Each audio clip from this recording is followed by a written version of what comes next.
Hello everyone, in this video I want to show you how to install and use the iDesign shower mirror. This InterDesign shower mirror has many characteristics. The first one is that it has power locks, and I'm gonna show you how to install the suction cups. They call it power lock. And then it is supposed to be fog free, so I'm gonna be testing it in a hot shower now. And also it's supposed to be shatterproof, so I'm gonna drop it in the shower. Notice here on the bottom, it has a place where you can put your razor. After you remove the packaging, make sure to remove the protective film from the mirror. So it is really very hard to remove. I had to use this prying tool to remove it like this. So here I'm gonna peel it off. So let's go now and install it in the shower. To install it in the shower, make sure that the surface where you wanna install it is smooth, and you need to clean it first. So dampen it closed like this one here, and clean the surface where you want to install it.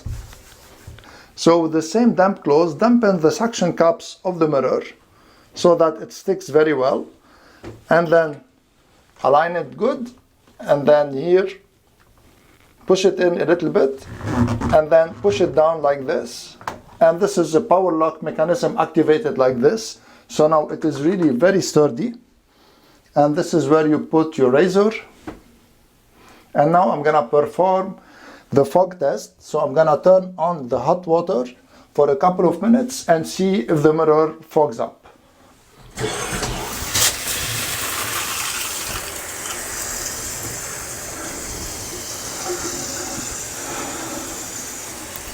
So now the hot water ran for about 3 minutes, and this is the mirror, and it really didn't fog up. So let me turn off the hot water. So the mirror, all in all, is really of a good quality. Now I can clean it a little bit so that you can see to remove all these smudges. These smudges are from the installation.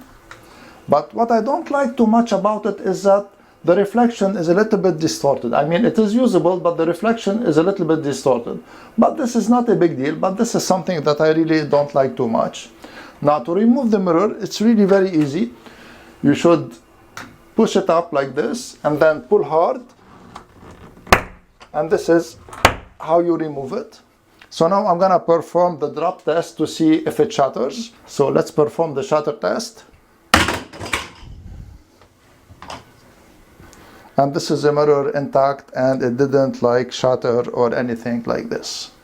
By the way, if you care to check out this mirror, I have a link in the description. This is an Amazon affiliate link. It will take you directly to the mirror on Amazon's website, and I will gain a small percentage if you make a purchase using my link at no cost to you, and this will help my channel. I hope that you liked this video and you found it useful. If you did, please share it, subscribe to my channel, and give this video a thumbs up. I would really appreciate it, and this will help my channel greatly. And this way you'll not miss any future videos I make. Thank you all for watching, and see you on the next video.